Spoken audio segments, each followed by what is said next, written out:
Good morning, welcome to Bajirao Reddy institute current affair classes. हम weekly current affair class लेते हैं जिसमें आज जो है हम पिछले 19 नवंबर से लेके 24 नवंबर 2022 तक के जो महत्वपूर्ण मुद्दे हैं उनको दो पार्ट में करके देखेंगे। पहले पार्ट को हम इशूज़ के रूप में देखते हैं जिसमें 5-6 इशूज़ डिस्कस करते हैं, और दूसरे पार्ट में जो है वो न्यूज़ इन ब्रीफ, जो छोटी छोटी न्यूज़ होती हैं, महत्वपूर्ण होती हैं प्री के लिए, यूपीएससी प्री के लिए काफ़ी महत्वपूर्ण होती हैं, और कुछ उदाहरण हमें मेंस के लिए भी मिलते हैं। इशूज़ वाले में भी प्री के लिए महत्वपूर्ण होते हैं, ऐसा नहीं है कि ये इशूज़ है तो ये प्री के लिए महत्वपूर्ण नहीं। इसमें कई सारे तथ्य होते हैं जो प्री के लिए महत्वपूर्ण है और मेंस के लिए तो होते ही हैं। ठीक है, चलिए हम एक एक करके अब देखना शुरू करते हैं। हमारी पहली न्यूज़ है social political issues and various agency में एक आर्टिकल था दैनिक जागरण में कि भारत में लोकतंत्र पर भरोसा बढ़ रहा है। जैसा कि आपको पता है कि हम एक लोकतांत्रिक देश हैं।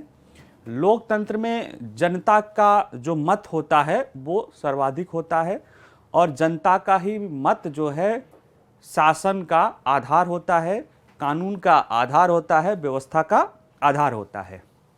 अगर हम अपने संविधान में देखें तो हमारी जो संविधान की उद्देशिका है वो कहती है कि संविधान का स्रोत, संविधान में शक्ति का स्रोत हम लोग हैं। भारत के लोग संविधान में शक्ति के स्रोत हैं। आज चूंकि 26 नवंबर है, आप लोगों को पता होना चाहिए या होगा कि 26 नवंबर 1949 को संविधान को क्या किया गया था, अंगीकृत किया गया था। कुछ प्रावधानों को तुरंत लागू कर दिया गया था, बाकी प्रावधान को 26 जनवरी 1950 से लागू किया गया था, जिस दिन से हम आपको अपने भारत को गणतंत्र दिवस के रूप में जिस दिन को हम मनाते हैं।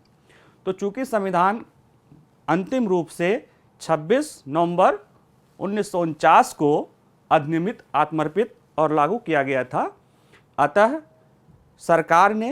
वर्तमान सरकार ने 2015 में ये फैसला किया कि 26 नवंबर को संविधान दिवस के रूप में मनाया जाएगा।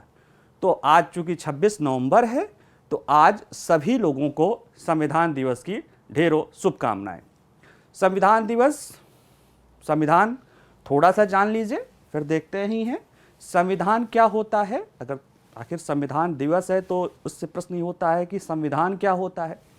अगर संविधान के बारे में चूंकि आप लोग पढ़े होंगे अपने पॉलिटी में, फिर भी थोड़ा जान लीजिए कि संविधान वो विधि होती है जो सभी विधियों का क्या होती है, आधार होती है।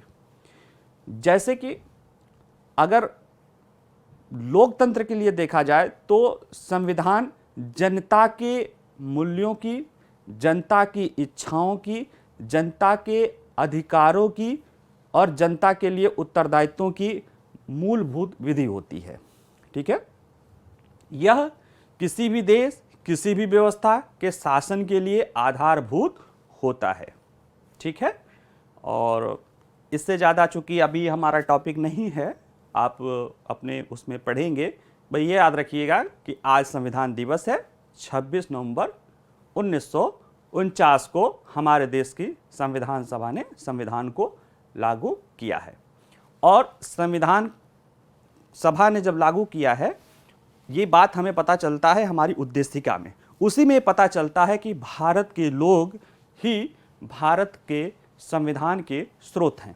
ठीक है, तो लोकतंत्र के लिए लोगों की इच्छाएं बहुत महत्वपूर्ण होती हैं, लोगों का मत बहुत महत्वपूर्ण होता है। और वो लोगों का मत कैसे प्रकट होता है? एक समय अंतराल के बाद चुनाव के माध्यम से लोगों का मत प्रकट होता है। अगर लोकतंत्र मतलब अगर उसको अपने एकदम व्यापक रूप में लोगे तो फिर तो ये होगा कि सभी व्यक्ति हर सरकार के निर्णय में भागीदार हों। लेकिन चूंकि हमारी आबादी बहुत ज़्यादा है, जब संविधान बना था उस समय भी काफ़ी ज़्यादा थी, ऐसे में सारे लोग शासन प्रक्रिया में भाग ले जरूरी नहीं है। फिर लोग क्या करते हैं, इसके लिए विकल्प तलाशा गया कि भारत में या जितने भी बड़े लोकतंत्र हैं, प्रातिनिधिक लोकतंत्र की बात की गई है। हमारा लोकतंत्र कैसा लोकतंत्र है? प्रातिनिधिक लोकतंत्र। हम एक अंतराल पे अपने लिए प्रतिनिधियों का चुनाव करते हैं।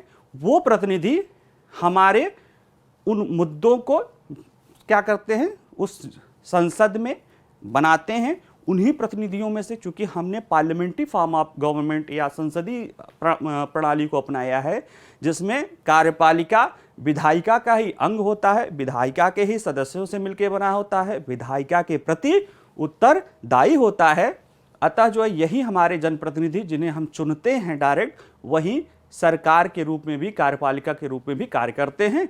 और हमें संविधान के तहत जो मूल विधि है, जो संसद हमारी इच्छाओं की अभिव्यक्ति करती, उसके तहत उसमें जो नियम कानून बनते हैं उसी के दायरे में रह के काम करती है। हमारी इच्छाओं आकांक्षाओं के लिए, हमारी समस्याओं के लिए नियम कानून, उपनियम, पॉलिसी आदि बनाती है।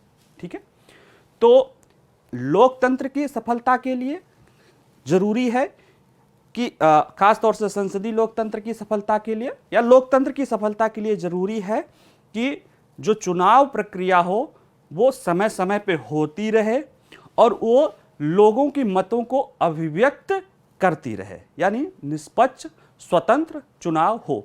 भारत में भी चुनाव प्रणाली जो है निष्पक्ष, स्वतंत्र और गोपनीय प्रणाली, चुनाव की, मतदान की गोपनीय प्रणाली जो है, सीक्रेट वोटिंग पैटर्न्स अपनाया गया है कि लोग जो अपना मत दे वो किसी और को न पता चले, जिससे वो निश्चिंत होकर, निर्भीक होकर, निडर होकर अपना मत दे सके। हमारी मतदान प्रणाली गोपनीय मतदान प्रणाली है। ठीक है, अच्छा, फिर ये बात आई कि मत देने में अगर आप कोई किसी चीज को चुन रहे हैं या कोई किसी पे प्रति मत दे रहे हैं, उसमें ये शामिल होता है कि आप उसके प्रति नहीं भी मत दीजिए। जैसे आप मेरे बारे में कोई राय बनाइए, मैं पूछूं कि मेरे बारे में कोई राय दो, तो उसमें यह शामिल होता है कि आप मेरे बारे में कोई राय नहीं भी दे सकते हैं, तभी तो। लेकिन अगर सिर्फ यही रहे कि आप केवल राय दे सकते हैं, राय देने का अधिकार आपसे छीन लिया जाए, तो कहीं ना कहीं वो व्यवस्था गड़बड़ा जाती है। ठीक है, अब जैसे मतदान के संदर्भ में देखा जाए, जब बैलेट पेपर था, जो लोगों को मत देना होता था वो जाते थे अपना वोटिंग, अगर आप में से कई लोग गए होंगे, देखे होंगे, तो वहाँ पे क्या करते हैं, हम साइन लगाते हैं, अंगूठा लगाते हैं, हमारा नाम के आगे, वोटर लिस्ट के आगे वो किया जाता है, फिर हमें भेज दिया जाता है कि जाओ ईवीएम में बटन दबाओ। पहले जब ईवीएम नहीं थी तो हमें मतदान पत्र मिलता था, बैलेट पेपर मिलता था। उसमें फिर क्या करते थे हम, अगर जिसे किसी को भी मत नहीं देना होता था तो वो उसे ऐसे ही यूं ही मतपत्र में डाल देता था या कई जगह दे के उसको वो खराब कर देता था, यानी वो मत काउंट नहीं होता था। तो मतगणना में तो उसका पहचान हो जाती थी कि वो मतगणना में तो उसकी काउंटिंग हो जाती, इतने लोगों ने मत दिया।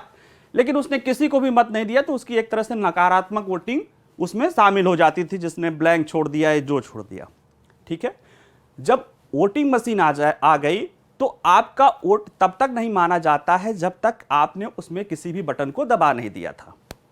लेकिन होता क्या है था कि उसमें तो सारे उम्मीदवारों के नाम हैं। अब आप उसमें से किसी भी उम्मीदवार को नहीं पसंद पा रहे हैं तो आपके पास क्या विकल्प था मतदान आचरण नियमावली 1961 के धारा 49O के तहत ये अधिकार था कि आप जाइए पीठासीन अधिकारी से, वहां पूरी प्रक्रिया का पालन करिए और आप कहिए कि आपको इनमें से किसी को भी मत नहीं देना है, अर्थात नकारात्मक वोटिंग देनी है। तो फिर आप वहां अपना रजिस्टर्ड करते थे, बताते थे कि हमें इनमें से किसी का मत नहीं देना है, और फिर वो कारण बता के आपका मत भी हो जाता था कि आपने मतदान किया और नकारात्मक। लेकिन इसमें समस्या ये थी कि ये पहचान आ जाता था कि हमने किसी को वोट नहीं दिया, हमारी पहचान गोपनीय नहीं रही, हमारा मतदान हमने किसको दिया ये सभी को पता चल गया, खास तौर से पीठासीन अधिकारी को, क्योंकि वो लिखित में रहता था, कारण था, तो और लोगों को पता चल जाता था। तो फिर जो सीक्रेसी ऑफ वोटिंग, मतदान की गोपनीयता वाली नियम थी, ये कहीं ना कहीं न मत देने वालों का उल्लंघन हो जाता था। अच्छा, कुछ लोग कह सकते हैं कि सर घर पे ही बैठे रहे, मत देने की जरूरत क्या है? नहीं, आप लोकतंत्र है, लोकतंत्र में चुनाव एक उत्सव के रूप में है, 5 साल पर आता है और अगर आप उत्सव में भागीदार नहीं होते, नकारात्मक आपको मत नहीं देना है, कोई नहीं पसंद आ रहा है, आप वो चुनिए, लेकिन आप अपने विकल्प को ही न चुनिए। ये हालांकि इस पे कोई कानूनी बाध्यता नहीं है, हमें मत देना हमारा अधिकार है संवैधानिक, लेकिन ऐसा नहीं कि कोई कानूनी दायित्व है जिसको नहीं मानने पर आप पे सजा होगा, ऐसा कोई प्रावधान नहीं है। आप चाहें तो न दें, लेकिन एक जागरूक नागरिक होने के कारण आपका फर्ज बनता है कि आप अपने विचारों को वहां पे दर्ज कराएं, गोपनीय ढंग से ही कराएं, लेकिन हमारे नीति नियंताओं, राजनीतिक दलों, सरकारों आदि जो भी बने, उनको ये पता रहे कि लोगों की एक्चुअल में सोच क्या है। ठीक है, इसी सारी समस्याओं को ध्यान में रख के पीपुल ऑफ यूनियन लिबर्टी एक एनजीओ है, वो सुप्रीम कोर्ट में जा गए और उन्होंने एक याचिका दायर किया कि चूंकि वो 49O वाले राइट के तहत, जो पीठासीन अधिकारी के तहत अपना लिख के बताना होता है, उसमें मतदान की, निर्वाचन प्रक्रिया की जो गोपनीयता है वो भंग हो जाती है, अतः वो प्रक्रिया सही नहीं है। उसके लिए हमें ऐसा विकल्प उस ईवीएम मशीन में ही होना चाहिए जिसके तहत हम अपने नकारात्मक मत को प्रदर्शित भी कर सके और गोपनीयता भी बनी रहे। यानी हम मतदान करने का जो अधिकार है उसी में जो शामिल है, किसी को भी मतदान नहीं करने का अधिकार, उसका भी प्रयोग कर लें और हमारी गोपनीयता भी बनी रहे। इसी को ध्यान में रखते हुए सुप्रीम कोर्ट ने सितंबर 2013 में चुनाव आयोग को निर्देश दिया कि वो ईवीएम मशीन में NOTA, none of the above का एक लास्ट में एक, अगर देखें तो इसमें है नोटा,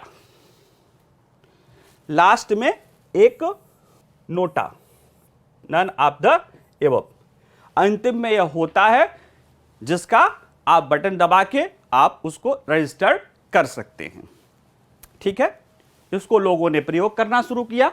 ठीक है, देखिए लिखा है सुप्रीम कोर्ट ने 2013 के बाद नोटा चुनाव प्रक्रिया में शामिल किया गया।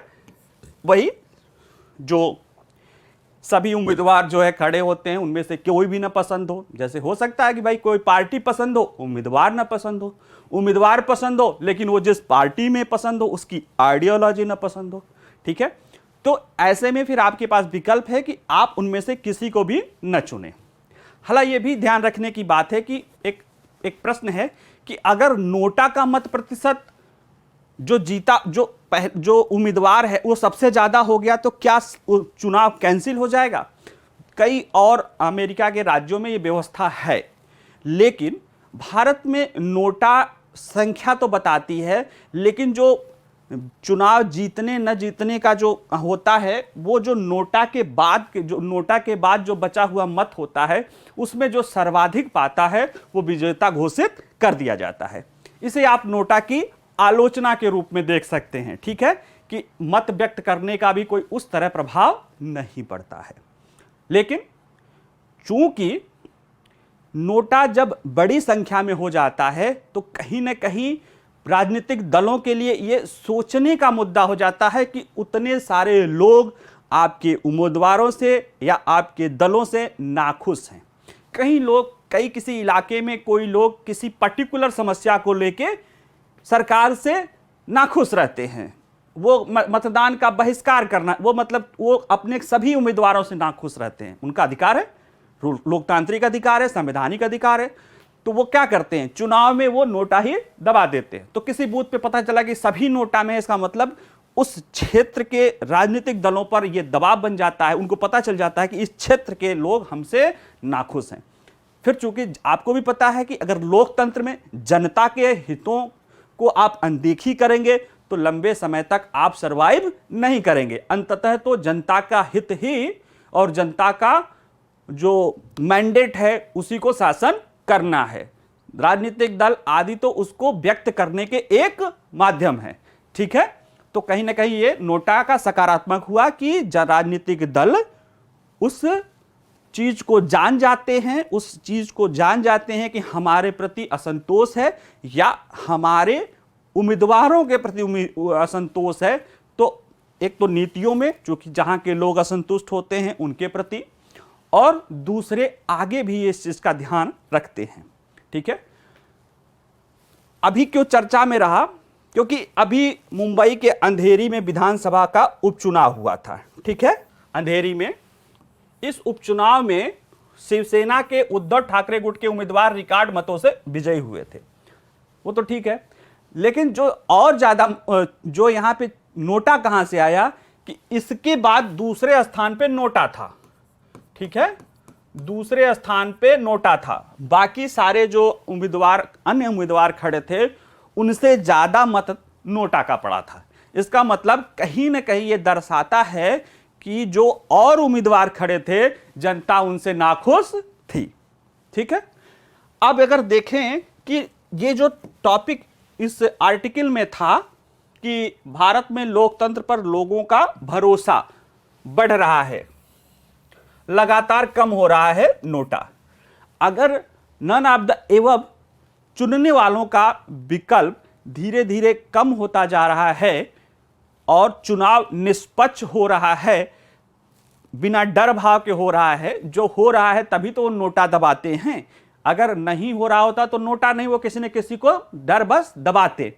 अब नन ऑफ द एबव कहने के लिए कौन डराएगा धमकाएगा। ठीक है, तो ये आंकड़ा बढ़ रहा है, तो इसका मतलब यह है कि कहीं ना कहीं जो राजनीतिक दल हैं उसके प्रति लोगों का विश्वास कम हो रहा है, और अगर ये घट रहा है तो कहीं ना कहीं राजनीतिक दलों के प्रति लोगों का नजरिया बदल रहा है या सकारात्मक हो रहा है। हम देखें इस चुनाव में तो इन्होंने बताया है कि 2013 में जब ये लागू हुआ था उसके बाद धीरे धीरे नोटा प्रतिशत की संख्या घटती जा रही है। जैसे जब 2013 में लागू हुआ था तो उसी साल विधानसभा चुनाव हुए थे, जहां जहां भी हुए थे उसमें अनुसूचित जाति के आरक्षित सीटों पर 3.42% मतदाता नोटा को मिला था। वहीं अनुसूचित जनजाति के लिए, एसटीज के लिए जो सीटें आरक्षित थी 2013 के विधानसभा जो लागू हुआ था उसके बाद हुआ था जिन राज्यों में, तो 3.42% मत नोटा को मिला था। उसके बाद अनुसूचित जाति के लिए देखा जाए तो 1.96% मत एससी रिजर्व सीट पे नोटा को मिला था, और सामान्य सीटों पर नोटा मत जो है 1.56 था। ठीक है, हमारे यहां चुनाव में अनुसूचित जाति अनुसूचित जनजाति के लिए सीटें आरक्षित है, उनकी जनसंख्या के आधार पे लोकसभा और विधानसभा में, और बाकी सामान्य सीटें हैं। ठीक है, पिछड़ा वर्ग के लिए कोई आरक्षण चुनाव में नहीं है। ठीक है, वही वर्ष 2014 में जब लोकसभा चुनाव हुआ और कई राज्यों में विधानसभा चुनाव हुआ तो अनुसूचित जनजाति की सीटें 3.02। अब 2013 में जब विधानसभा चुनाव हुआ था तो 3 था, और यहां अनुसूचित जनजाति के लिए 2.02%, अनुसूचित जनजाति के लिए 0.92, यानी हर जगह अगर सामान्य के लिए देखिएगा 1.56 था, 0.75%। कुछ लोग कह सकते हैं कि उस समय चूंकि जो वर्तमान प्रधानमंत्री है वो उनका जो है एक लहर था, तो उस समय जो लोकसभा में भी जो लोगों ने सकारात्मक वोटिंग की, मतलब ज़्यादा लोगों ने बढ़ चढ़कर विकल्प था तो उसको चुना, और उसी का प्रभाव विधानसभा पर पड़ा। फिर आगे के चुनाव में अगर देखा जाए, अगर 2022 का ही देख लिया जाए, जो 2022 में अब तक जो इस साल जो चुनाव हुए हैं जहां पे विधानसभा चुनाव, उसमें नोटा सबसे निचले स्तर पे है। क्यों? क्योंकि एसटीज, जिन सीटों पर एसटीज के लिए रिजर्व है वहां पे 0.95% जो है, यानी 1% से कम लोग नोटा का चुने हैं, और जब ये लागू हुआ था 13 में तो 3.46% थे।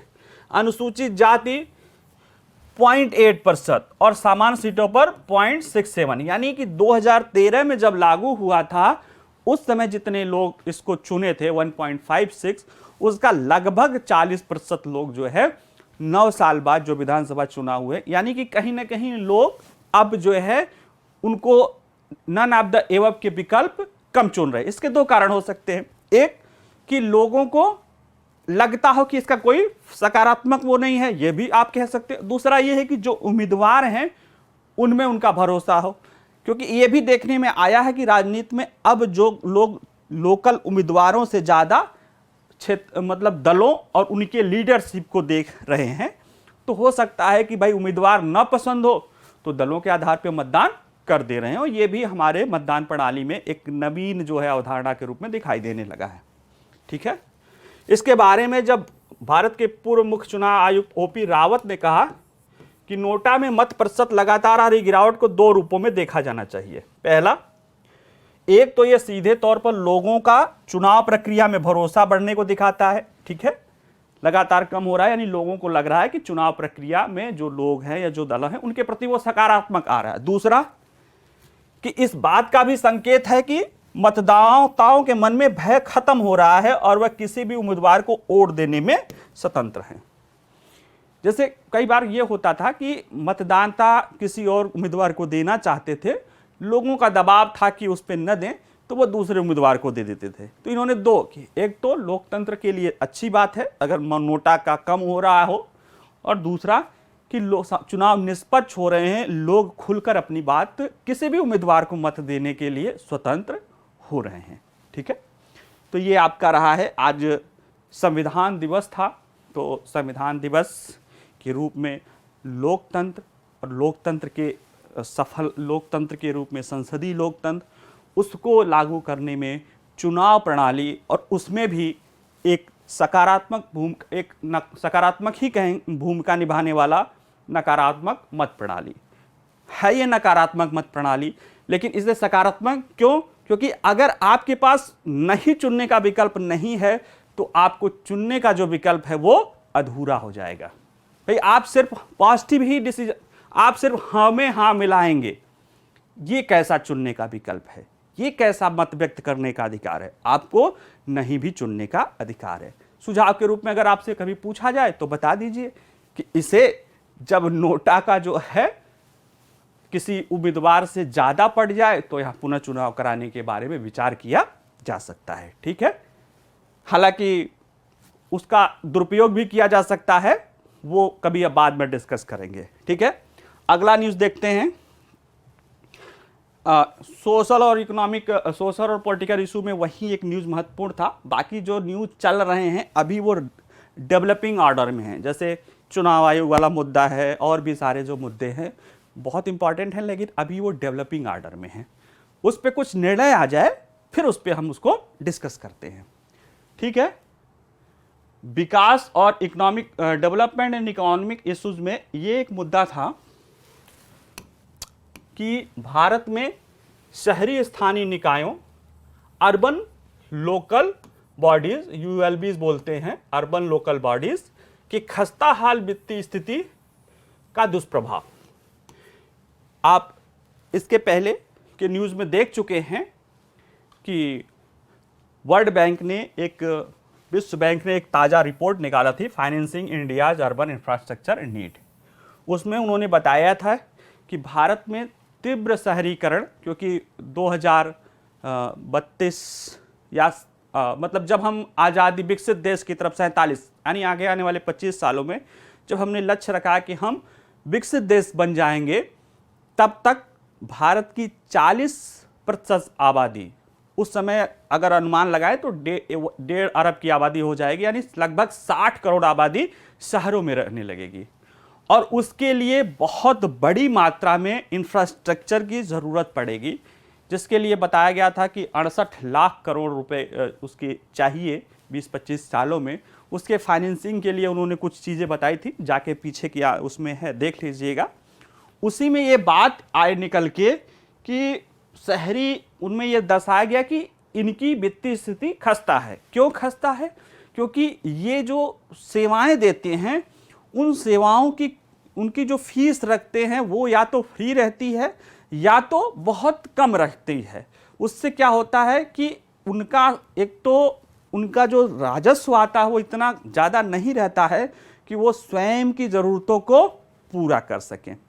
ठीक है, इसलिए सुझाव दिया गया था कि उनको एक ऑप्टिमम लेवल पे, यानी न बहुत ज़्यादा न बहुत कम, उसकी जो सेवाएं प्रोवाइड कर रहे हैं उसकी कीमत रखनी चाहिए, ताकि एक तो उनका खुद का राजस्व बढ़ेगा, दूसरा, निजी क्षेत्र भी आकर्षित होगा शहरी स्थानीय निकायों की परियोजनाओं में निवेश करने में, यानी निजी भागीदारी, पब्लिक प्राइवेट पार्टनरशिप की भागीदारी तेजी से बढ़ेगी।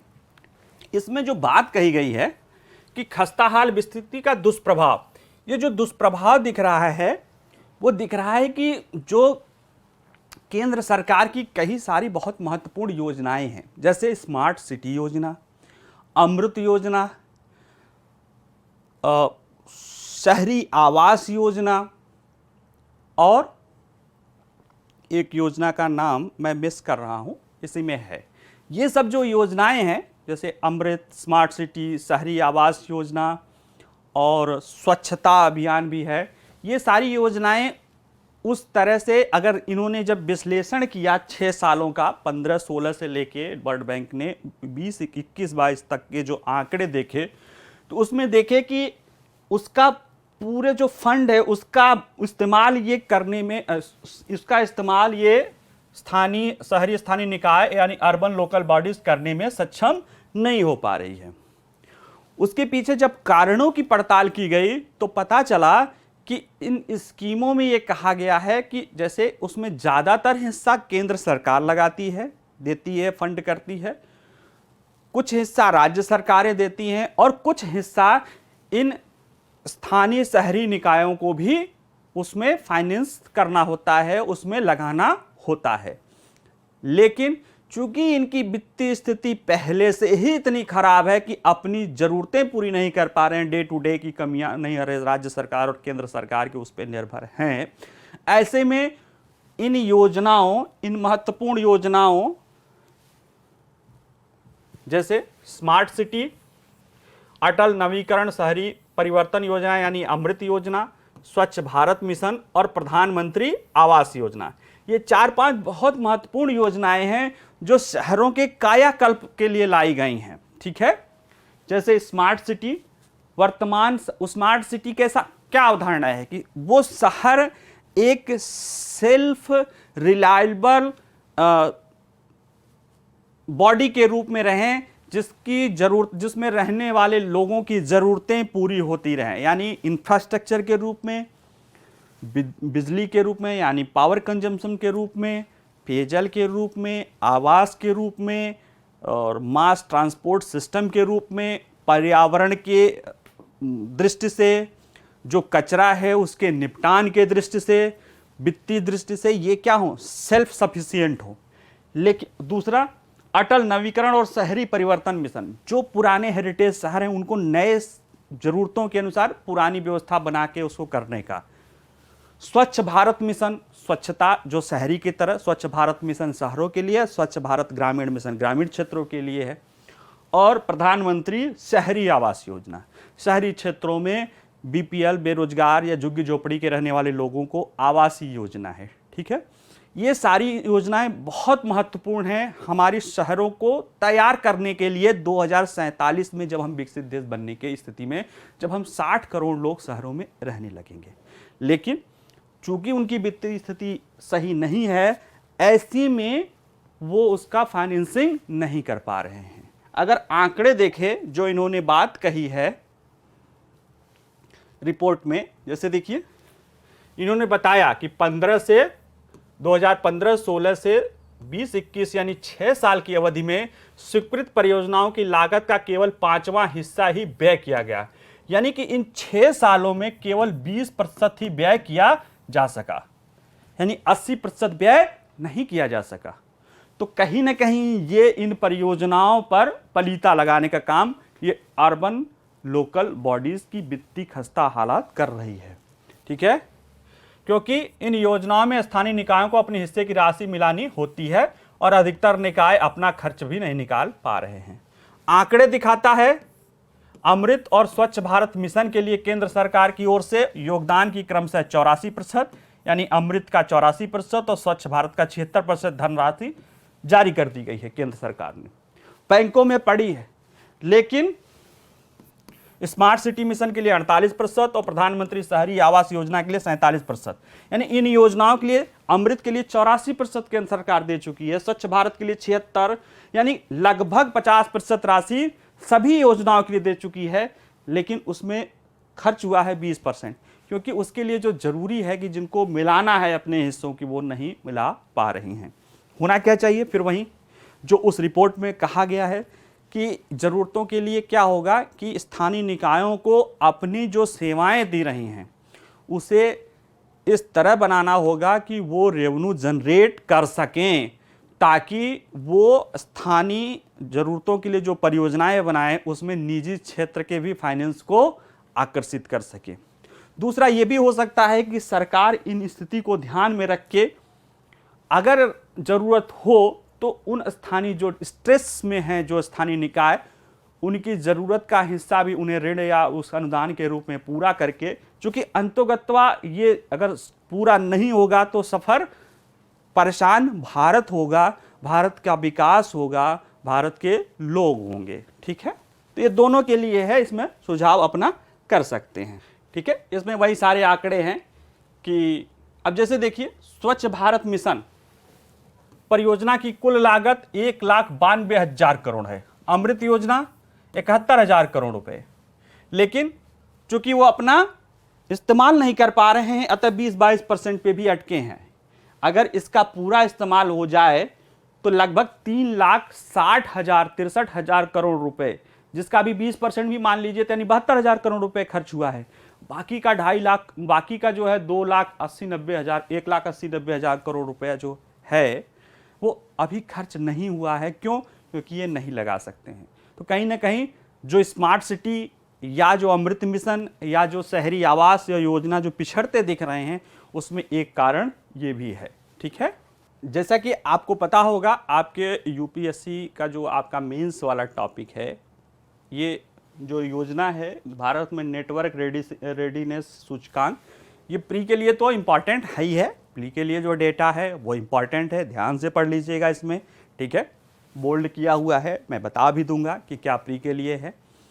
इसमें हमारा मेंस में 3rd पेपर में इंफ्रास्ट्रक्चर भी है, उसमें इंफ्रास्ट्रक्चर में भी ये नेटवर्क या इंटरनेट या आदि जो फ़ोन आदि संचार जो साधन हैं वो बहुत महत्वपूर्ण भूमिका अदा करते हैं। इसमें अगर हम देखें इस नेटवर्क रेडीनेस सूचकांक 2022 में, तो भारत ने 6 स्लॉट अपनी स्थिति सुधारी है। यानी जो एक साल पहले की रिपोर्ट में जो सुधार के कितने स्थान पे आ गया है, 61वें स्थान पे आ गया, 61 प्लेस। यानी इसके पहले कितना था, इसके पहले के समय में 167वां था, 67वां 2021 वाले में, और 22 में 61वें पे आ गया है। तो ये आप लोग के प्री के लिए है, ध्यान रखिएगा। दूसरा क्या प्री के लिए ध्यान रखना है कि ये 131 अर्थव्यवस्थाओं के नेटवर्क आधारित रेडीनेस प्रदेश से है। ठीक है, कितनी अर्थव्यवस्थाएं? 131। और मानक क्या क्या हैं? प्रौद्योगिकी, लोग, शासन के आधार पे कुल 58 वेरिएबल को कवर करता है। ठीक है, इस रिपोर्ट को तैयार कौन करता है? तो वाशिंगटन डीसी स्थित पोर्टुलांस इंस्टीट्यूट ने तैयार किया है, जो एक गैर लाभकारी स्वतंत्र संस्थान है। वो विभिन्न देशों यानी 131 देशों की अर्थव्यवस्थाओं के आधार पे ये तैयार करता है। इसमें भारत 61वें स्थान पे है। ठीक है, इसमें जो और महत्वपूर्ण चीज़ें हैं वो जानने लायक है। इसमें देखिए, भारत ने न केवल अपनी रैंकिंग में सुधार किया है बल्कि 2021 में अपने स्कोर को भी बढ़ाया है। 2021 का स्कोर था 49.74 और 22 में 51.19 है। क्या कह रहा है कि रैंकिंग में सुधार हो सकता है कि और देशों की स्थिति खराब हो गई हो, आप अपने उसी स्थान पे हैं और देशों की स्थिति खराब हो गई हो तो आप अपने आप ऊपर चल जाएंगे। नहीं, ऐसी स्थिति नहीं है। ये वो तो हम आगे भी बढ़े हैं। और दूसरा क्या है कि जो हमारी कुल स्थिति थी, पहले हमारा स्कोर जो आंकड़े तैयार करते हैं उसमें 49.74 था, अब ये बढ़ के 51.19 है। यानी कि हम रियल टर्म भी ग्रोथ कर रहे हैं रेडीनेस, नेटवर्क रेडीनेस में, और हमारा जो है इंडेक्स में हमारा परफॉर्मेंस तो वो 6 स्लॉट हम देशों के आधार पे 131 देशों में 131 देशों में हम 61वें स्थान पर तो आ ही गए हैं। ठीक है, जो और महत्वपूर्ण चीज़ें हैं उसको भी नोट कर लीजिएगा ये प्री के लिए। भारत ने एआई, आर्टिफिशियल इंटेलिजेंस, ये भविष्य की टेक्नोलॉजी का वो होता है। आर्टिफिशियल इंटेलिजेंस तो आपको पता है, ये एक, इसको मशीन इंटेलिजेंस भी कहते हैं।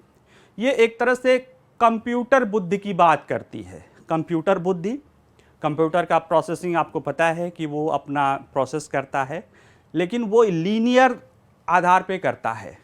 हमारी जो इंटेलिजेंस होती है वो पैरेलली करती है, एक साथ कई गणनाएं कर रही होती है।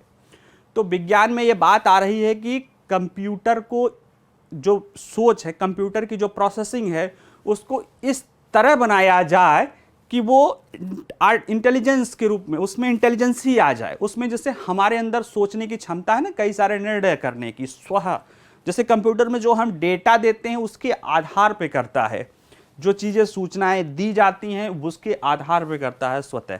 हालांकि धीरे धीरे आर्टिफिशियल का इंटेलिजेंस का प्रयोग करते, जैसे गूगल है, आप कोई टाइप करें तो आपको कई सारे विकल्प सुझाता है। ये कहीं ना कहीं आर्टिफिशियल इंटेलिजेंस यानी कृत्रिम बुद्धिमत्ता का, जैसे आप कोई चीज़ एक दो लाइन करें तो वो उस तरह के 10-20 विकल्प आपके नीचे सुझा देता है, फिर आपके लिए सहूलियत हो जाती है। ठीक है, इससे अच्छा क्या है, बुरा क्या है, ये आप टेक्नोलॉजी वाले क्लास में देखिएगा। यहाँ पे क्या जो महत्वपूर्ण है हमारा कि एआई, कृत्रिम बुद्धिमत्ता, प्रतिभा, एकाग्रता का जो उसमें जो कई सारे पैमाने होते हैं, इस पैमाने में भारत पहला स्थान है। ठीक है, एआई के पैमाने में भारत का पहला स्थान है।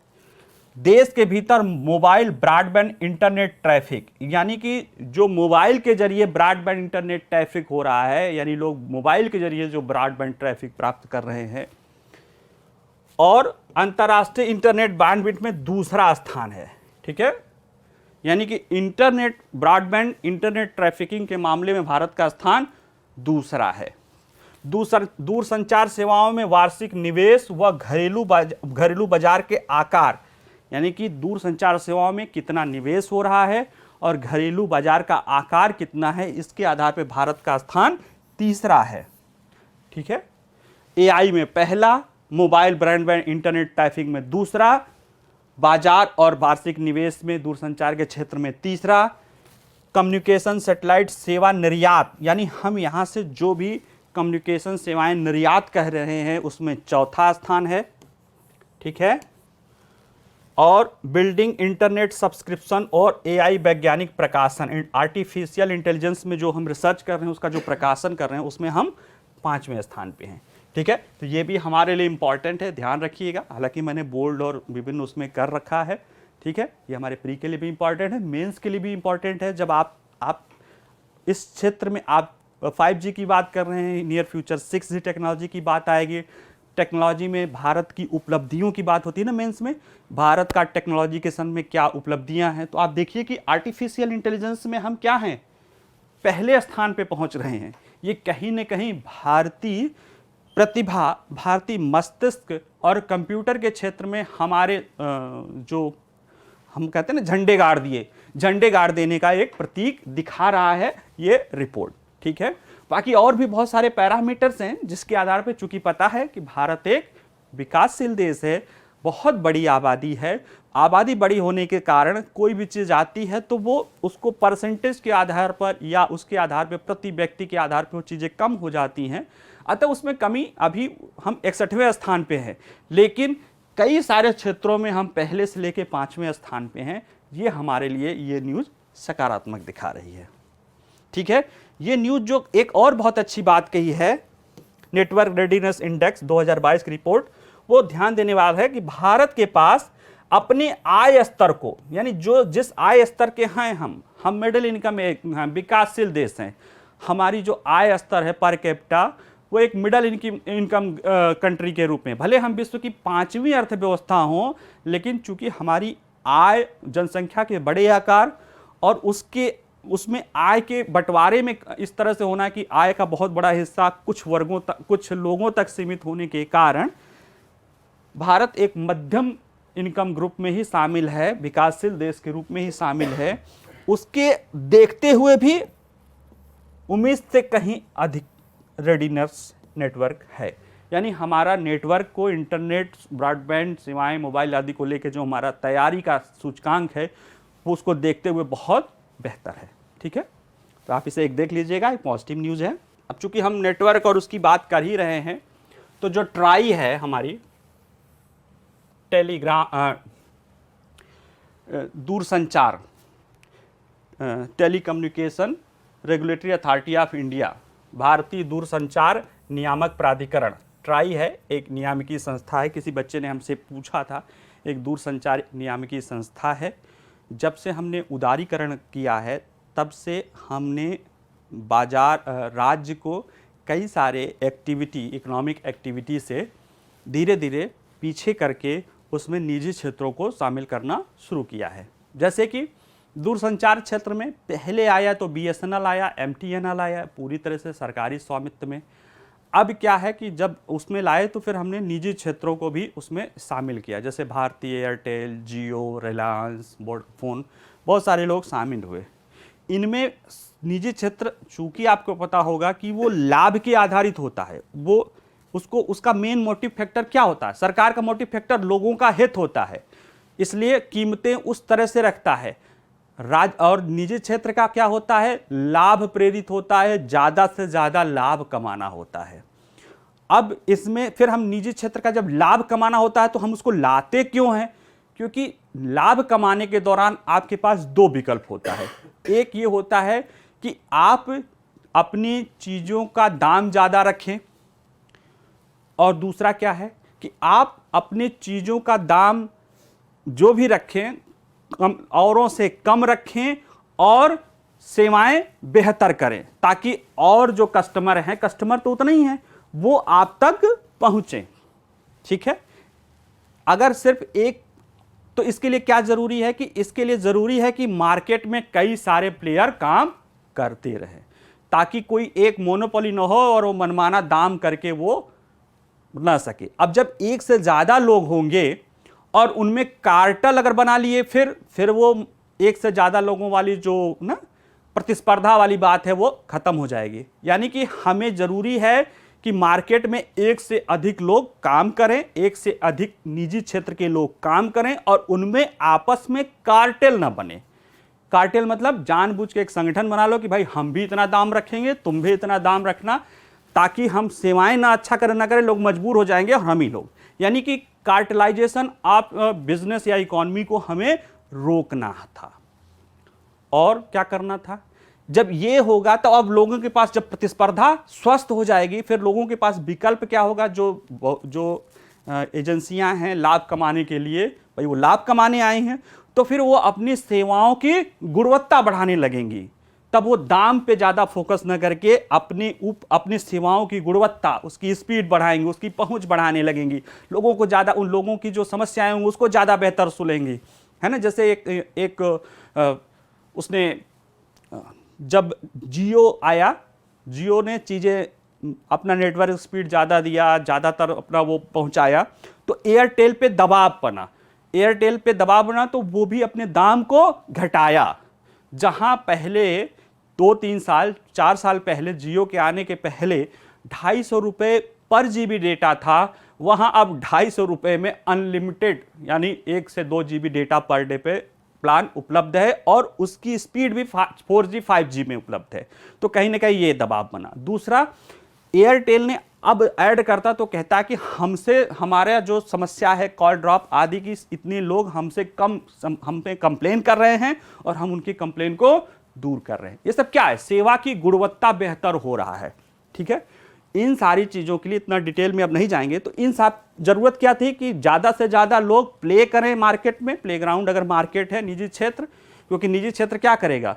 वो सस्ती टेक्नोलॉजी लाएगा, बेहतर टेक्नोलॉजी लाएगा, इफ़िशियंसी से काम करेगा, जिसमें चूंकि सरकारी क्षेत्र में क्या होता है कि वो कहीं ना कहीं राजनीतिक दृष्टि से या प्रशासनिक लाल फीताशाही से वो उनके पर कोई उनका कंपटीशन तो है नहीं, वो उनके रेवेन्यू सरकार के फंड से आ जाते हैं।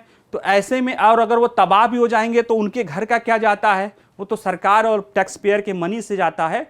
इसलिए इनसे सेवाओं की गुणवत्ता और सेवा प्रदान करने में निजी क्षेत्र बेहतर है, इसलिए हमने उसको लाया।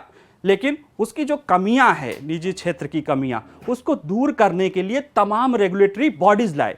ट्राई उसी में का एक संस्थान है। ठीक है, तो आप जो पूछे थे बच्चों पीछे, उसका ये जवाब रहा कि ये कार्टेल नहीं बनने देता है और मार्केट में स्वस्थ प्रतिस्पर्धा लाता है, और उसमें काम करने वाली जो दूसरी संस्थाएं हैं, यानी जो छोटे स्तर पे या नए प्लेयर हैं, उनके हितों को सुरक्षित करता है, और सबसे महत्वपूर्ण आम जनता के हितों को ये क्या करता है, सुरक्षित करने का काम करता है। इसी के साथ साथ ये लोग जो है रिसर्च भी करते रहते हैं, आंकड़े भी प्रेषित करते रहते हैं। इसी ने एक जो है आंकड़ा निकाला है, निकालते रहते हैं, वो क्या था, हर तिमाही के आधार पे भारतीय दूरसंचार सेवा प्रदर्शन संकेतक रिपोर्ट। इसमें जो बात आई है वो क्या है, वो आप यहां देख लीजिएगा। ये ज्यादातर प्री के आंकड़े हैं, और जो हम अभी नेटवर्क रेडीनेस इंडेक्स में जो चीजें दिखे हैं वही चीजें यहां भी दिखने को मिलने लगेंगी। टेलीफोन ग्राहक की संख्या मार्च 22 यानी 2022 के मार्च महीने तक के अंत तक, यानी 31 मार्च 22 यानी 31 मार्च 2022 तक जो थी 116 करोड़ थी। ठीक है, और ये जून लास्ट यानी जून लास्ट 2022 के अंत तक 117 करोड़, यानी कहीं ना कहीं इसमें 1 करोड़ के आसपास जो है क्या हुई, वृद्धि हो गई। ठीक है, जो पिछली तिमाही की तुलना में 0.52% यानी इसमें देखेंगे तो 0.5% की वृद्धि हो गई। अब यार 130-140 करोड़, चलो मान लिया लेटेस्ट अभी तो आंकड़ा नहीं आया है, लेकिन 140 करोड़ की आबादी है, उसमें 117 करोड़ लोग फोन यूज कर रहे हैं, तो निश्चित रूप से अब जो ग्रोथ होगा ना, उस तेजी से नहीं होगा जब यह संख्या कम रहती। ठीक है, तो ये आंकड़े हैं, इसमें बहुत सारी चीजें हैं कि अर्बन वायरलेस 53% हैं, रूरल अर्बन वायरलाइन है, रूरल वायरलाइन जो है ऐसे यानी फोन वायर के थ्रू, और वायरलेस टेक्नोलॉजी यानी जो मोबाइल टेक्नोलॉजी होती है। ठीक है, लेकिन अगर पिछले वर्ष की तुलना में करा जाए, पिछले वर्ष यानी अप्रैल से जून 2021 से तुलना किया जाए तो 2.46% की गिरावट को दर्शाता है। वो घटते रहते हैं, कोई लोग 2 फोन यूज कर रहे हैं, कोई 3 कर रहे हैं, तो उसमें कम ज़्यादा होते रहते हैं, लेकिन अभी ये आंकड़ा 1.17 करोड़ है, जो कि हमारे लिए काफ़ी महत्वपूर्ण आंकड़ा है। बाकी इसी तरह के डेटा हैं, टेली घनत्व भी, चूंकि शहरी क्षेत्रों में जो है टेली घनत्व यानी कि कितने सब्सक्राइबर एक पर्टिकुलर एरिया में हैं, तो ये 134 था पहले आंकड़ों में, ये घट 134.94% था, यानी 100% से भी ज़्यादा जितने लोग हैं उससे ज़्यादा मोबाइल लोग यूज कर रहे हैं, अब 134.74% है। ठीक है, कुल सब्सक्रिप्शन जितना लोग internet use mobile phone use कर रहे हैं उसमें ग्रामीण सब्सक्रिप्शन की हिस्सेदारी 22 मार्च के अंत तक जो है 44.55% से बढ़ के जून 2022 तक 44.66% हो गया है। निश्चित रूप से चूंकि ये ऑलरेडी 134% तक टेलीघनत्व हो गया है, तो शहरों में बहुत तेजी से बढ़ने की उम्मीद नहीं है। हाँ, लेकिन ग्रामीण क्षेत्रों में अभी भी ये इनके बढ़ने की उम्मीद है, तो वहाँ पे वो तेजी से बढ़ रहे हैं। इसी तरह से इंटरनेट उपभोक्ताओं के बारे में आंकड़े हैं, आप देख लीजिएगा। बस मैं उसको एक जगह इसलिए कर दिया हूँ कि वो जो रेडीनेस इंडेक्स है उससे जुड़ी चीज़ें यहाँ भी आपको दिख जाएंगी, और आप इससे जो है तथ्यात्मक चीज़ें भी ले लीजिएगा। सेवा की गुणवत्ता, इस रिपोर्ट में जो कही गई कि सेवा की गुणवत्ता के मामले में सेलुलर मोबाइल प्रदाताओं का प्रदर्शन सभी मानदंडों में समान रहा है, यानी जैसे पहले देते थे गुणवत्तापूर्ण वैसे ही, कोई कमी या ज़्यादा नहीं हुआ है। ठीक है, एक आगे की न्यूज़ थी स्टार्टअप इंडिया, इसमें मार्ग पोर्टल है। मार्ग का है मेंटरशिप, एडवाइजरी, असिस्टेंट, रिजिलियंस और जी से कुछ और है। ये एक पोर्टल है स्टार्टअप इंडिया। स्टार्टअप आप समझ रहे हैं, स्टार्टअप एक नई अवधारणा अभी आई है, ज़्यादा नाम होने लगा है। जब कोई कोई कंपनी या जिसमें सर्विस इंडस्ट्री आदि इंडस्ट्री जो है आते हैं, जैसे कि मेक माई ट्रिप, ओला, उबर, चाय वाला, फिजिक्स वाला, बायजू, बहुत सारे ऐसे जो हैं स्टार्टअप हैं जो नए नए लोग करते हैं। ये एक वो भावना है जो वर्तमान सरकार आई तो इसने स्टार्टअप इंडिया चलाया। एक भारतीयों की एक समस्या होती है, बुरा मत मानिएगा, कि हमें ज़्यादातर जो खासतौर से मध्यम वर्गीय परिवार के लोग हैं वो नौकरी, हमारे गार्जियन हमें नौकरी की तरफ और ख़ासतौर से सरकारी की नौकरी की तरफ, मतलब नौकरी और विशेष तौर से सरकारी नौकरी की तरफ वो हमें प्रेरित करते हैं। उनको मानते हैं कि नौकरी और उसमें भी सरकारी नौकरी है तो बेहतर है, बेहतर जीवन के लिए है। लेकिन अगर हम विकसित देशों में देखें, खासतौर से अमेरिका आदि देशों में देखें, तो वहाँ पे जो मानसिकता है युवाओं की, वो अपना कुछ करने का और नौकरी प्रदाता लोगों को नौकरी देने का। तो इसीलिए प्रधानमंत्री ने ये स्टार्टअप इंडिया लाया कि जो भारत का युवा अभी रोजगार सीकर के है वो रोजगार गिवर हो जाएगा। यानी जो अभी रोजगार मांग रहा है कि हमें रोजगार के लिए ढूंढ रहा है, वो रोजगार प्रदाता हो जाएगा। उसको इस तरह की मानसिकता और डेवलप किया जाए, तभी भारत जो है 2047 तक या आने वाले वर्षों तक एक विकसित देश के रूप में सक्षम हो सकती है। तभी भारत के लोगों की क्षमता का डेवलपमेंट किया जा सकता है। किसी एक पुस्तक में, मुझे नाम नहीं याद आ रहा, शायद वर्ड इज फ्लैट ही है क्या, फ्रीडमैन की बुक, उसमें उन्होंने चीन और भारत के इकोनॉमी में तुलना की थी। तो बहुत सारी चीज़ों में तो तुलना की थी, वो तो थी ही। उन्होंने भारत और चीन के जो हमारे यहाँ से लोग उसको जाते हैं प्रवासी, ठीक है, प्रवासियों की तुलना की गई थी। तो उनमें ये देखा गया कि जो भारतीय लोग हैं वो टेक्नोक्रेट टाइप के लोग हैं, पढ़े लिखे इंजीनियर, डॉक्टर्स आदि हैं, वहाँ जाते हैं, बड़े बड़े पदों पर रह के नौकरियाँ करते हैं और वहाँ से वो रेमिटेंस भेजते हैं। और चीन के लोग बड़े बड़े पदों पे काम नहीं करते, लेकिन वो वहाँ पे जाके बिजनेस सीखते हैं और अपने यहाँ आके वो स्टार्टअप, छोटी कंपनी, छोटा फैक्ट्री, छोटा ये लगा दिया। उनका बड़ा योगदान था चीन को इतनी तेजी से डेवलप करने में। ठीक है, ये सरकार ने बहुत सारी चीज़ों को ध्यान रखा, स्टार्टअप इंडिया चलाया। स्टार्टअप इंडिया के तहत ही इन स्टार्टअप को और बेहतर मदद करने के लिए मार्ग पोर्टल लाया गया है। मार्ग, MAARG, mentorship, advisory, assistant, resilience, growth. ये विभिन्न सेक्टरों, भौगोलिक क्षेत्रों, पृष्ठभूमियों में स्टार्टअपों के लिए संरक्षण की भूमिका सुविधा प्रदान करने के लिए एक वन स्टॉप प्लेटफॉर्म है। ठीक है, इसका अगर उद्देश्य देखा जाए, इस मार्ग पोर्टल का उद्देश्य देखा जाए तो क्या है, स्टार्टअप को उनके पूरे जीवन चक्र तक, यानी जब वो कर रहे हैं आगे तक, सेक्टर फोकस्ड दिशा निर्देश, जिस सेक्टर के हैं उससे जुड़ी दिशा निर्देश, प्रारंभिक सहायता और सहयोग उनको प्रदान करते रहना चाहिए। क्योंकि ज़्यादातर लोग नए होते हैं, उनके पास अनुभव की कमी होती है, फंड की भी कमी होती है, इसलिए बहुत बड़े विशेषज्ञों को अपने पास नहीं रख सकते हैं।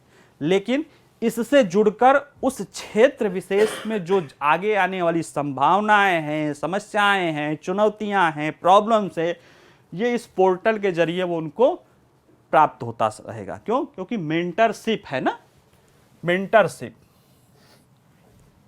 जो मेंटरशिप जैसे हम आपको कोई चीज़ बता रहे हैं, इसी न्यूज़ को आप पढ़ रहे हो, लेकिन इसी न्यूज़ को हम आपको बता रहे हैं कि आप इसको ऐसे समझिए, जहां नहीं समझ में आ रहा है वहां समझ भी डेवलप करने की काम कर रहे हैं और बता रहे हैं कि इस न्यूज़ को कैसे आप अपने यूपीएससी के मेंस और प्री के इसमें इस्तेमाल करेंगे। ठीक है, एक तरह से देखिए तो आप लोग स्टार्टअप हो और ये जो बाजीराव इंस्टीट्यूट, रेड्डी इंस्टीट्यूट है, ये आपके लिए मार्ग पोर्टल है, जो आपकी क्षेत्र विशेष की समस्याओं जैसे जो जो विषय होंगे, आप अगर तुलना करेंगे तो ज़्यादा आसानी से समझ सकते हैं। ठीक है, आगे देखते हैं।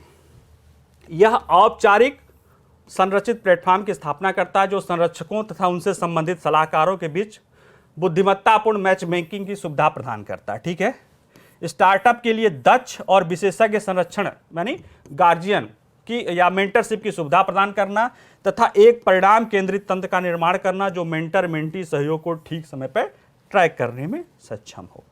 ठीक है, यानी कुल मिला के जो स्टार्टअप के सामने नीति निर्माण या अपने चीज़ों को लागू करने के दौरान जो समस्याएं आती हैं उनको दूर करने के लिए एक सरकार की पहल है, जहां पे वो जिस क्षेत्र में हैं सरकार उनको इससे, जैसे स्टार्टअप जुड़ेंगे तो उस क्षेत्र के विशेषज्ञों को भी सरकार जोड़ेगी जिनकी सुविधाएं ले सकती हो सकता वो पेड हो, वो पेड करेंगे और उनको सस्ते और आसानी से मिल सकेगी। अभी नहीं मिलती तो वो इतना ज़्यादा संभव नहीं। जैसे हम आपसे इस प्लेटफॉर्म के थ्रू हमको देख के सैकड़ों हजारों लोग सीख सकते हैं एक ही तरह की समस्या, लेकिन अगर नहीं होता तो हर एक व्यक्ति के लिए हमें हायर करना पड़ता या किसी और को हायर करना पड़ता। वो उसके लिए सक्षम संभव नहीं है। न हमारे लिए संभव है कि मैं हर बच्चे को जाके बता पाऊँ, न आपके लिए सक्षम है कि वो अपने हर समस्या के लिए एक विशेषज्ञ को कर सके। वही समस्या जो है उसी समस्या को दूर करने के लिए एक पोर्टल के रूप में इसे किया गया है। ठीक है, देखिए एक आंकड़ा है जो प्री के लिए इंपॉर्टेंट है आपके। नवोन्मेष इनोवेशन किसी भी राष्ट्र के विकास के लिए अपरिहार्य वाहक है।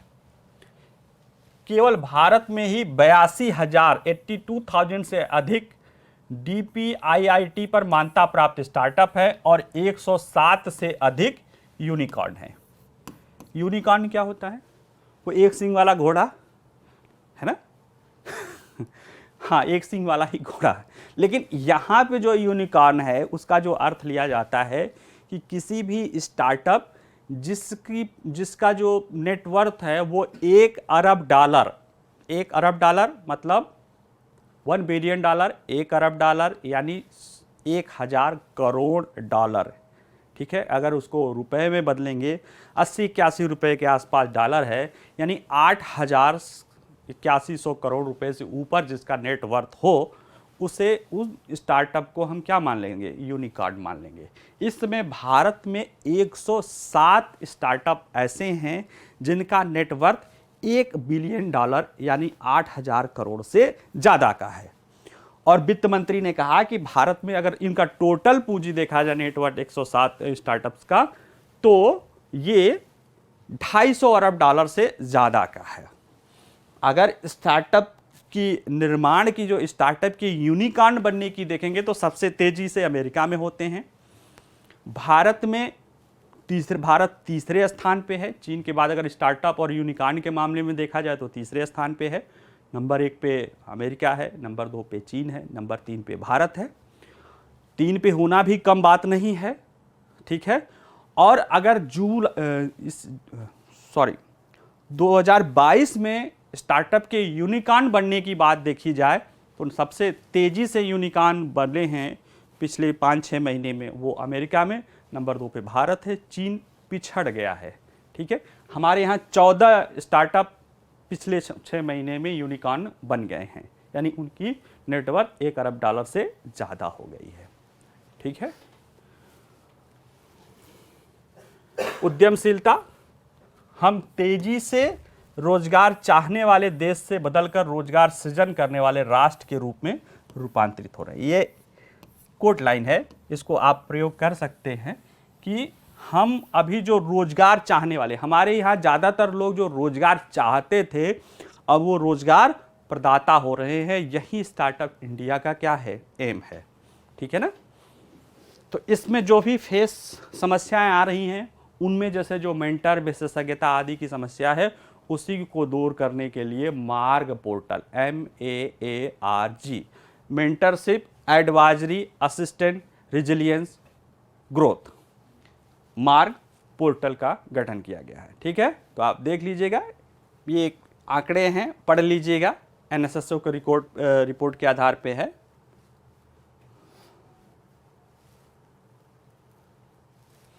अंतर्राष्ट्रीय बाजरा वर्ष, भारत सरकार बाजरा मिलेट यानी मोटा अनाज जिसमें बाजरा, ज्वार, रागी आदि को शामिल किया गया है, प्रयास करके उसको अंतर्राष्ट्रीय 2023 को संयुक्त राष्ट्र द्वारा उसे अंतर्राष्ट्रीय बाजरा वर्ष घोषित किया गया है। बाजरा के महत्व को अगर देखें तो एक तो ये मोटा अनाज है, इसमें फाइबर की मात्रा बहुत होती है। फाइबर जो है स्वास्थ्य के लिए बहुत अच्छा विकल्प होता है। दूसरी बात क्या है कि इसमें फाइबर अधिक होने के कारण ये डायबिटीज़ आदि के पेशेंट के लिए भी बहुत अच्छा विकल्प होता है। ग्लूटेन फ्री होता है, जो गेहूं के आटे का जो दुष्प्रभाव दिखता है उसको भी दूर करता है। साथ में ये जलवायु सहन होता है, मतलब अगर बाजरे को कहा जाए तो वो शुष्क खेती में आता है, वो उन क्षेत्रों में होता है जहाँ की वर्षा या सिंचाई की व्यवस्था उतनी अच्छी नहीं है। अतः अगर बाजरा यानी मिलेट माने मोटे अनाज, इसको बाजरा का बात किया जाता है क्योंकि बाजरा मोटे अनाजों में सबसे ज़्यादा पैमाने पर होता है, ठीक है। अगर उसमें अगर बेहतरी होगी, उसमें अगर निर्यात बढ़ेगा, उसमें अगर लोग ज़्यादा जागरूक होंगे, उससे जुड़े किसानों, क्योंकि देखिए किसान की आय ऑलरेडी कम, ठीक है, उसमें भी उन किसानों की जो सिंचित हैं, जहां सिंचाई की सुविधाएं बेहतर है, ज़्यादा अच्छा अपना उत्पादन करते होंगे। जब उत्पादन ज़्यादा करते होंगे तो उनके पास आय ज़्यादा होगा। और वो किसान जिनके पास सिंचाई की कम सुविधा है या बारिश के जल पे यानी बारिश और प्रकृति पे निर्भर हैं, उनके फसलों का कीमत या मतलब उनकी स्थिति जो सिंचाई वाले किसान हैं उनसे थोड़ी बेहतर, थोड़ी खराब होगी। ऐसे में अगर वो जो उत्पादन कर रहे हैं वो विश्व के सेंटर में आ गया और वो चूंकि उस स्वास्थ्य के लिए भी लोगों के लिए बहुत ज़्यादा ज़रूरी है, और चूंकि रेनफेड एरिया में होता रहा है तो उस पर अभी उसमें मतलब रासायनिक उर्वरकों का भी प्रयोग इतना नहीं रहा है, इसलिए वो पोषण के दृष्टि से भी जो सिंचित क्षेत्रों में अति रासायनिक उर्वरकों के कारण जो दोहन हुआ है उन सारी चीज़ों को एक साथ ही वो दूर करेगा। एक स्वास्थ्य बनाएगा, दूसरा कमजोर किसानों के आय बढ़ाएगा, और उसमें भी गरीब या कमजोर किसानों में भी जो कमजोर किसान है रेनफेड एरिया में रहने वाले, वो जो उत्पादन कर रहे हैं, अगर उसका अच्छा कीमत मिलना शुरू हुआ तो उन किसानों को भी बेहतर आय मिलेगी। तीसरा, जलवायु परिवर्तन के कारण देखा जा रहा है, ग्लोबल वार्मिंग के कारण जलवायु परिवर्तन देखा जा रहा है, गर्मी की तेजी बढ़ रही है, इससे वर्षा अनियमित हो रही है, इसलिए देखा जा रहा है कि हमें ऐसे फसलों पर भी बल देना है जो जलवायु को ज़्यादा सहन कर सके। तो जो मोटे अनाज की फसलें हैं ना, ये जलवायु को ज़्यादा सहन करने वाली फसलें हैं। ऐसे में सरकार इन सारी चीज़ों पर किस लिए, पहले तो लोगों का स्वास्थ्य बढ़े, किसानों की आय बढ़े, उसमें से सबसे कमज़ोर किसानों की, और जलवायु सहन फसलों के रूप में इसका विकास हो सके, जिससे रेनफेड यानी शुष्क क्षेत्रों में भी जो होने वाली खेती है उसके जो उत्पाद हैं उसको उतना ही महत्व मिल सके जितना अन्य फसलों को मिल रहा है। इसीलिए सरकार 2023 में अंतर्राष्ट्रीय बाजरा वर्ष या इंटरनेशनल मिलेट ईयर, इसको मोटे अनाज बोलते हैं, अंतर्राष्ट्रीय मिलेट ईयर मना रही है। ठीक है,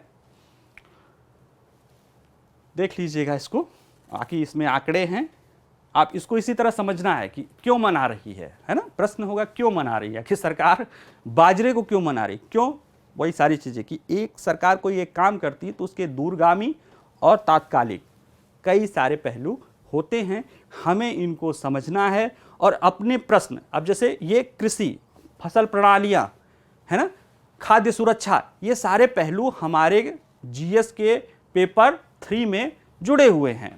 ठीक है, यूपीएससी के पेपर 3 में कृषि फसल पैटर्न, खाद्य सुरक्षा आदि जुड़े हुए हैं। ठीक है, उसमें आप जलवायु इन्वायरमेंट पढ़ेंगे तो जलवायु सह कृषि की बात की जाएगी, उन सब चीज़ों को के लिए ये महत्वपूर्ण है। ओईसीडी का कहना है कि यूरोप वैश्विक मंदी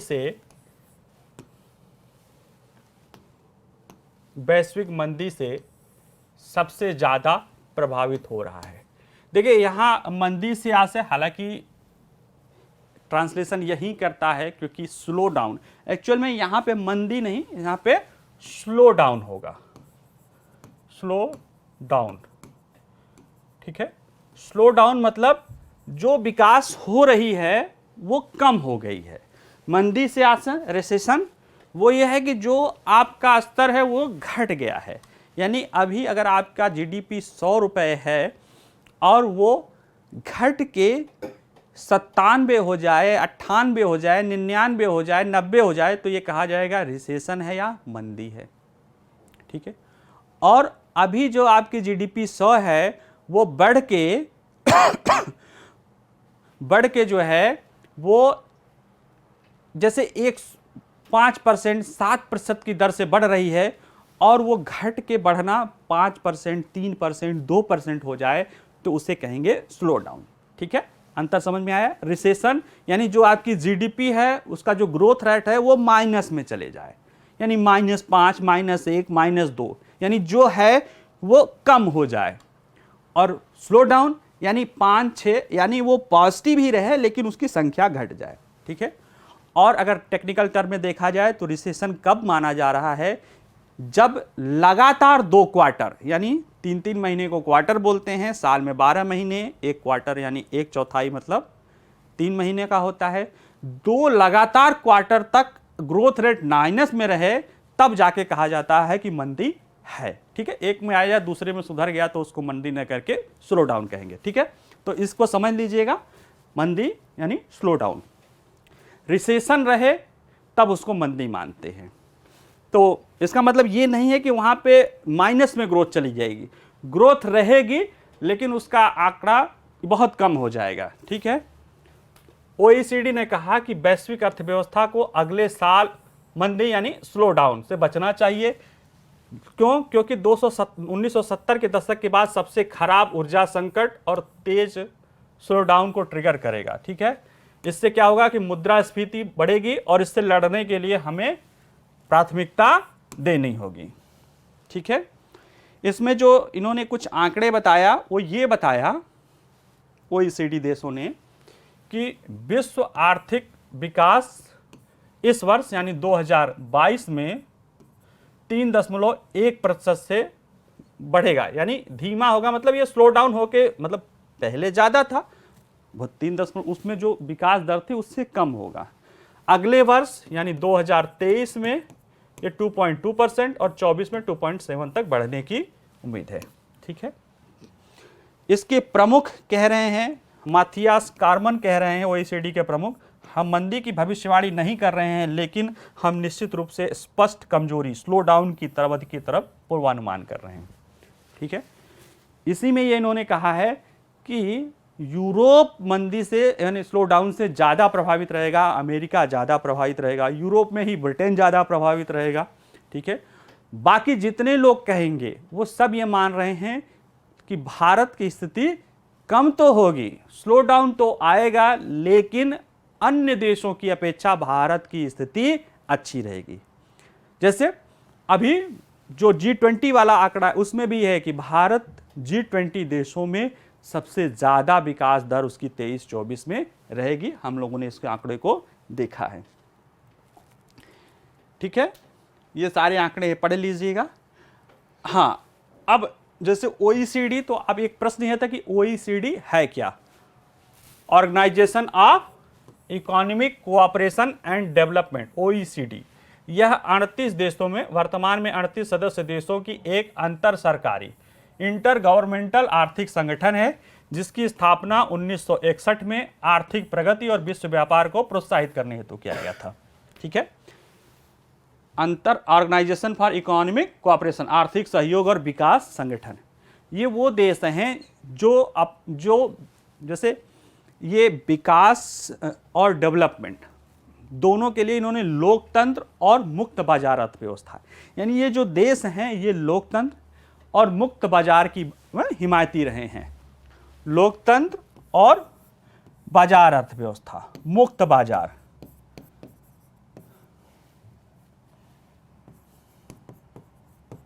मुक्त बाजार की यानी बाजार अर्थव्यवस्था की ये हिमायती रहे हैं, यानी कि ये उदारवादी देश हैं। ऐसे देश इसमें जो भी लोग होंगे उनमें डेमोक्रेसी और मुक्त बाजार की बात होगी। ठीक है, तो अब देख लीजिएगा, ये देशों के बारे में बताया जाता है कि इसके सदस्य की उच्च आय वर्ग की अर्थव्यवस्था है।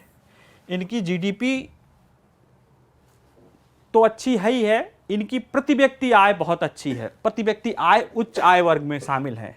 ठीक है, और इनका चूंकि ये पहले से ही विकसित रहे हैं तो इनका ह्यूमन डेवलपमेंट इंडेक्स भी उच्च स्तर का है, उच्च, बहुत उच्च है। अतः ये विकसित देश है। OECD के मतलब जो भी देश हैं वो विकसित देश हैं। ये लोकतंत्र की बात करते हैं, ये मुक्त बाजार अर्थव्यवस्था की बात करते हैं। इसमें ज़्यादातर यूरोपीय देश है, अमेरिका है, यानी 38 देश शामिल हैं। ठीक है। एक और पॉजिटिव चीज़ है, सॉवरेन फंडों के लिए अमेरिका के बाद इंडिया दूसरा सबसे बड़ा पसंदीदा बाजार। सॉवरेन फंड क्या होता है? सॉवरेन मतलब सरकार, जिसमें संप्रभुता, सॉवरेनिटी मतलब संप्रभुता, संप्रभुता मतलब सरकार से। हाँ, अभी उसके डिटेल परिभाषा है यहाँ पे। सरकार, जो सरकारी फंड हैं विभिन्न देशों के, उनके लिए भारत निवेश का दूसरा बेहतर विकल्प उपलब्ध है। क्या है मतलब इसका मतलब?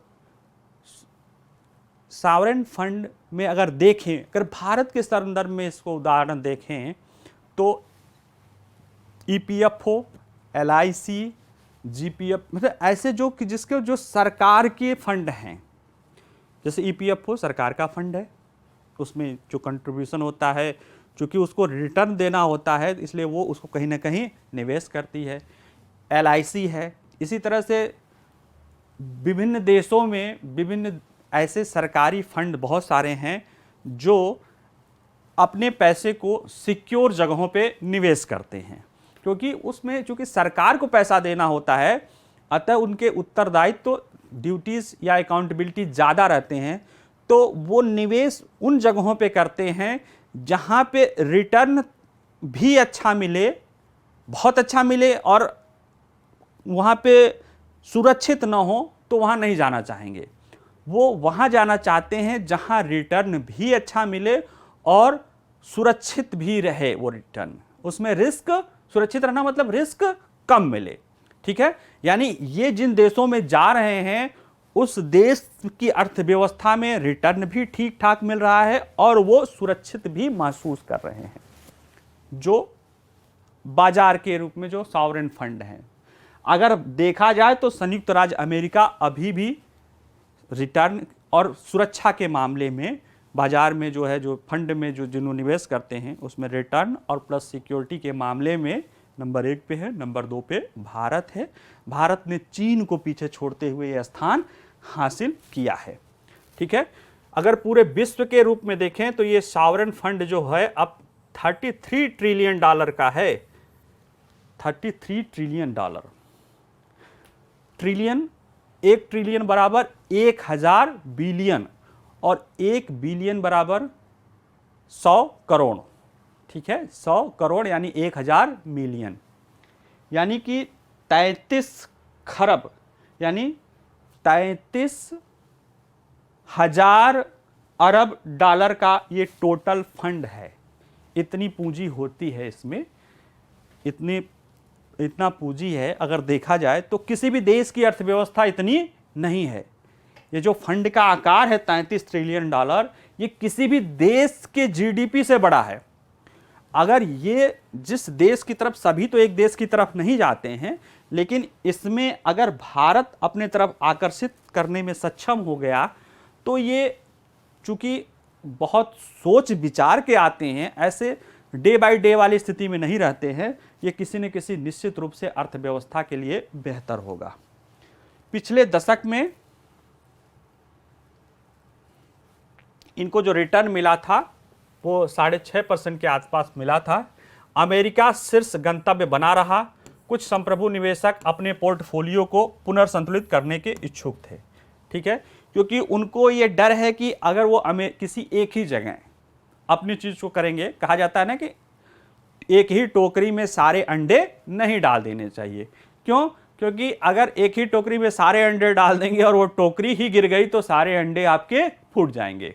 एक कहावत है, व्यापार के रूप में कहा जाता है। यानी आपको जो भी निवेश करना है उसको छोटे छोटे या कई टुकड़ों में बांट के कई सेफ जगह रखना चाहिए कि अगर 1-2 जगह नुकसान भी हो रहा है तो कई और जगह फायदा हो, ताकि आपकी स्थिति बेहतर रहे। ठीक है। इसलिए ये अमेरिका में ही न करके और देशों में ये करते हैं। अभी तक ये लोग चीन पे करते थे, लेकिन चीन में आर्थिक वहाँ की नीतियाँ गोपनीय होना और कोरोना के बाद उसकी स्थिति इस तरह से होना कि अब ये फंड के लोग चीन का विकल्प ढूंढने लगे हैं, क्योंकि अब उनको लगने लगा है कि चीन की स्थिति इतनी अच्छी नहीं है जितनी दिखाई देती है। कई सारी चीज़ें हैं जो छन छन के या जो उन चीज़ों में दिखाई देती है।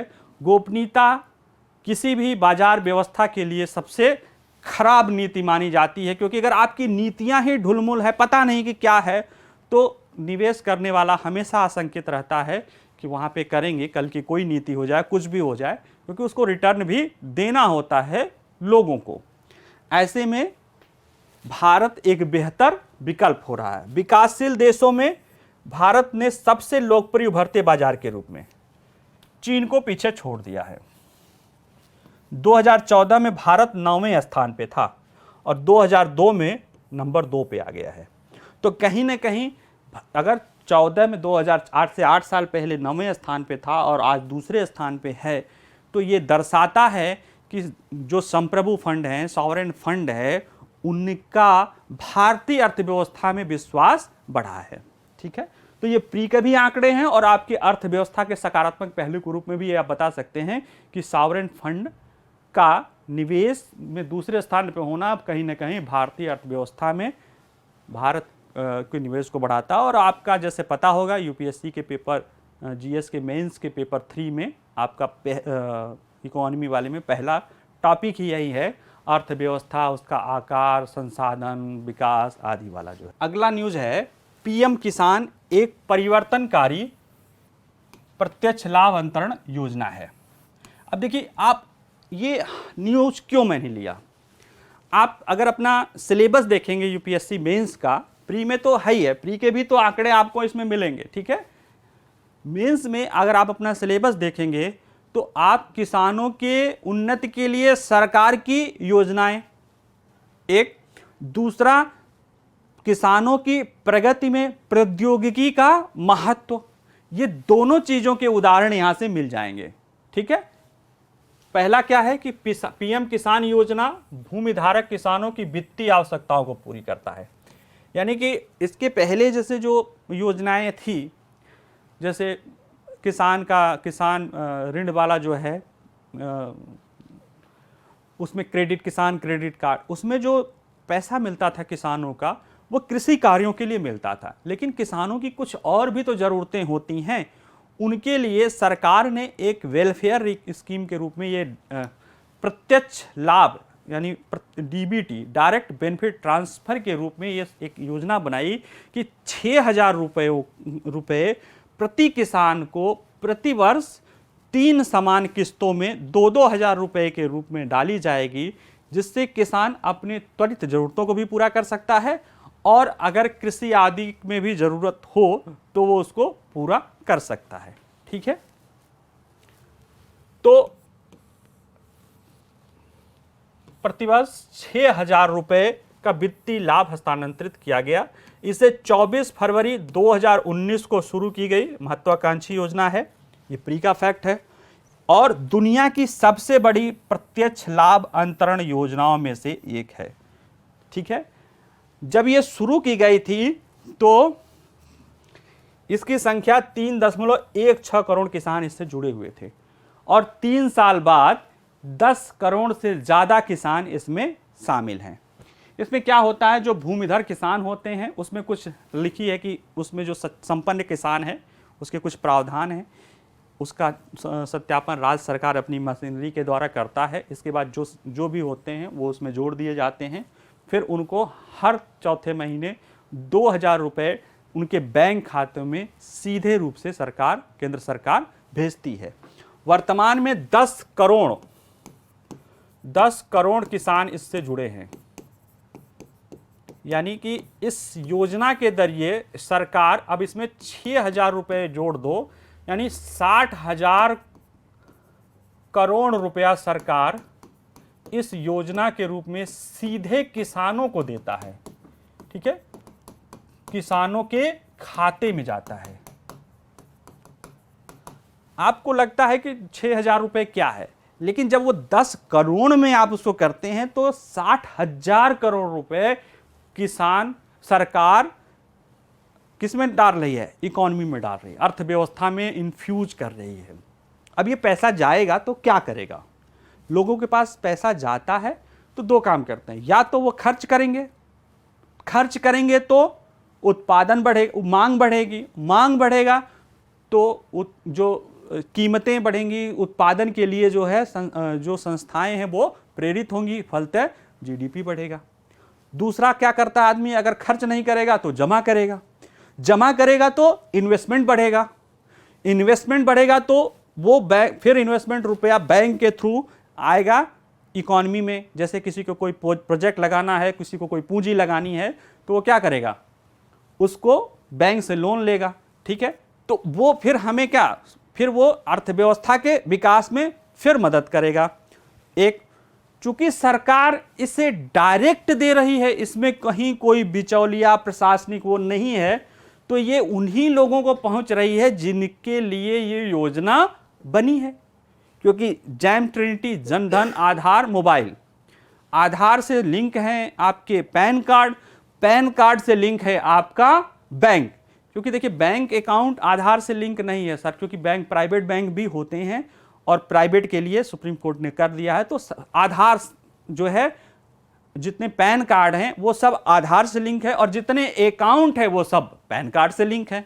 तो ऐसे में एक तरह से देखा जाए तो जो एक अकाउंट होल्डर है उसकी पहचान केवाईसी के रूप में बैंक सुनिश्चित कर चुके हैं कि हाँ ये वही आदमी है जिसका खाता है, ये बोगस अकाउंट नहीं खुला है कि किसी के दूसरे के नाम से कोई ऑपरेट कर रहा है, ठीक है। नेशनल पेमेंट सिस्टम के रूप में वो जुड़ा होता है और सरकार के द्वारा सीधे भेज दिया जाता है, ठीक है। तो जरूरतमंद को सीधे पैसा पहुंचता है। तो ये हमारी क्या है, कहीं ना कहीं तकनीकी, मोबाइल की, बैंकिंग सिस्टम की वो दिखाया। भ्रष्टाचार कम हुआ, सरकार सीधे पैसा भेज रही है किसानों की। किसान पहले से ही वीकर सेक्शन या परेशान वर्ग है, उसमें भी वो किसान जो गरीब हैं, जिनकी आय कम है, क्योंकि जिनकी आय अच्छी है या जिनका और सारे विकल्प हैं उनको तो एक्सक्लूड बाहर कर दिया गया है, ठीक है। तो 10 करोड़ जरूरतमंद किसानों के अकाउंट में पैसा जाता है।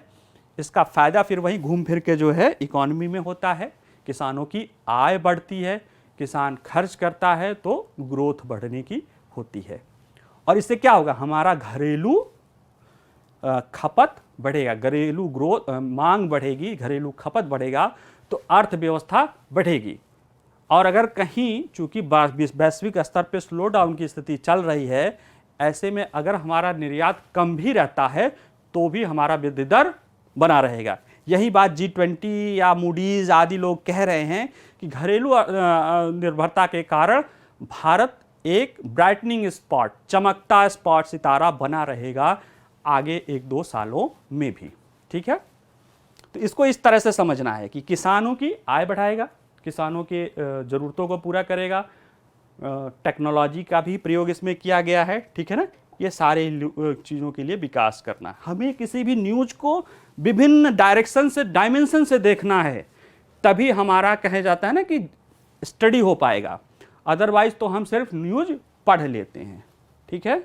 देखिए सरकार ने पीएम किसान कार्यान्वयन में डिजिटल तकनीकों के व्यापक उपयोग और लाभ उठाते हुए कृषि एग्री स्टैक के लिए एक डिजिटल इकोसिस्टम के निर्माण में कदम उठाए हैं, ठीक है। तो ये डिजिटल इकोसिस्टम टेक्नोलॉजी, किसान के विकास में प्रौद्योगिकी का प्रयोग आपके जीएस पेपर 3 में है, इकोनॉमी वाले टॉपिक में, ठीक है ना। ये दोनों उदाहरण आपको वहां पे मिल गए। बाकी जो प्री के आंकड़ा है कि कब लागू हुआ, कितने किसान हैं, कितना पैसा दिया गया, ये तो सारा चीज इसमें है, पढ़ लीजिएगा। फिर हम 15 मिनट का थोड़ा ब्रेक लेते हैं, ठीक है।